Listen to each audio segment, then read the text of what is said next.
السلام علیکم ورحمۃ اللہ۔ کیا حال ہے سب کا؟ اللہ تعالیٰ آپ سب کو خیریت سے رکھے۔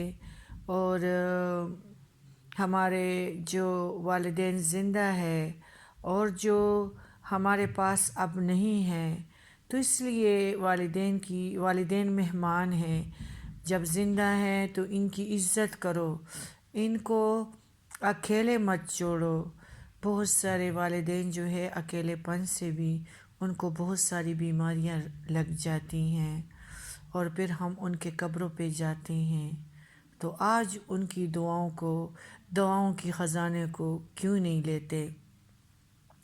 ہمارے قرآن پاک میں دعا ہے، رب ارحمہما کما ربیانی صغیرا، رب ارحمہما کما ربیانی صغیرا، رب ارحمہما کما ربیانی صغیرا۔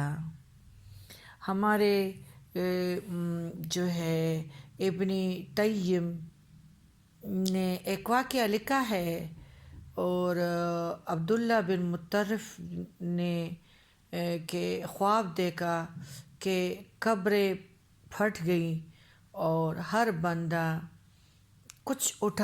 بندہ جو ہے وہ کچھ اٹھا رہے ہیں۔ ایک شخص جو ہے وہ ایک درخت کے ساتھ بیٹھ جاتا ہے اور ٹیک لگا کے بیٹھ گیا۔ تو عبداللہ بن مطرف فرماتے ہیں کہ میں اس کے پاس گیا کہ آپ کیوں ادھر بیٹھ گئے؟ تو اس نے جواب دیا کہ میرا بیٹا جو ہے بہت کچھ بیچتا ہے، اور میرے پاس جس طرح دنیا میں لوگ توق کا مال دیتے ہیں تو وہ پڑا ہوا ہے، اور یہ جو توڑے جو ان کے والے کیا ہوتے ہیں بچے بیچتے ہیں، تو یہ وہ چیز اٹھا رہے ہیں۔ میں مطمئن ہوں مجھے اپنا بیٹا بہت کچھ بیچتا ہے۔ تیرا بیٹا کیا کرتا ہے؟ وہ حافظ القرآن ہے، اور جب سے میں آیا ہوں تو وہ ساتھ اس کا نام یہ ہے، فلانا بازار میں ہے، وہ مٹھائی بھی بیچتا ہے اور ساتھ ساتھ قرآن بھی پڑھتا ہے، اور دن میں ایک قرآن پاک پڑھ کے میرے لیے وہ بھیجتا ہے۔ تو میں بہت پرسکون ہوں، اور میری ادھر جو ہے میرے درجے ادھر بہت بلند ہیں۔ ہمارے عبداللہ بن مطرف بازار میں جاتے ہیں اور مٹھائی کی دکان پہ، اور نام پوچھتا ہے بچے کا، تو وہ وہی نام بتاتا ہے جو اس کے والد نے بتایا تھا۔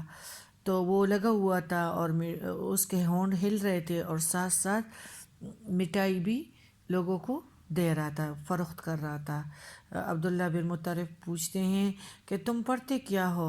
تو کہتے ہیں ہمارے والد نے ہمارے لیے اتنا سب کچھ کیا، اور میں جو ہوں تو اپنے والد کے لیے بس ساتھ ساتھ کام بھی کرتا ہوں، یہ مٹھائی بھی بیچتا ہوں، اور قرآن پاک دن میں ختم کر دیتا ہوں، تو پھر ان کے ایصال ثواب کے لیے تو پھر اپنے والد کے لیے دعا کرتا ہوں۔ تو اس نے کہا کہ بیٹا میں نے آپ کے باپ کو دیکھا ہے، بہت خوش ہے آپ کے اس عمل سے، تو میری آپ لوگوں سے درخواست ہے، والدین کبھی بھولتے نہیں ہیں۔ میری امی کے 2 سال ہو گئے ہیں، اور ایسا لگتا ہے کہ پلک چپکنے والا وقت بھی نہیں گزرا ہے، اور وہ میرے سامنے پڑھی ضرور ہے۔ میرے ابو بھی 63 ایئرز میں گئے ہیں، میری امی بھی اسی ایج میں گئی ہیں، اور اچانک ہی ان کی وہ ہوتی رخصتی۔ تو والدین کبھی بھولتے نہیں ہیں، ان کے لیے جو ہم نے کام کرنا ہے، تو وہ یہ نہیں ہے کہ ہم مسجد والوں کو بلائے، لوگوں کو بٹھائے اور لوگوں کو قرآن پاک دے کہ چلو جی الف لام میم اور سے شروع کرے، قرآن پاک ختم ہو گیا ایصال ثواب کے لیے، اور ان کو نہیں، ہم نے خود کرنا ہے۔ اس سے جو بچے طاقتور بن جاتے ہیں، جس طرح ماں باپ زندہ ہوتے ہیں تو بچے طاقت میں ہوتے ہیں، کیونکہ ان کی دعائیں والدین کی دعائیں ان کے ساتھ ہوتی ہیں۔ تو جس طرح مطلب جب ہم ان کے لیے ایصال ثواب کے لیے رب ارحمہما چلتے پھرتے دعا میں جب ہاتھ اٹھاتے ہیں، یہ دعائیں کرتے ہیں تو رب ارحمہما کما ربیانی صغیرا، تو اس سے ہمیں طاقت ملتی ہے۔ ان کو گفٹ پیش کیا جاتا ہے، ان کے اور بچے کا نام لیا جاتا ہے، پھر وہ ہمارے لیے ادھر علیین میں دعا کرتے ہیں۔ ہمیں طاقت ان کی دعاؤں سے ملتی رہتی ہے، جس طرح وہ زندہ تھے۔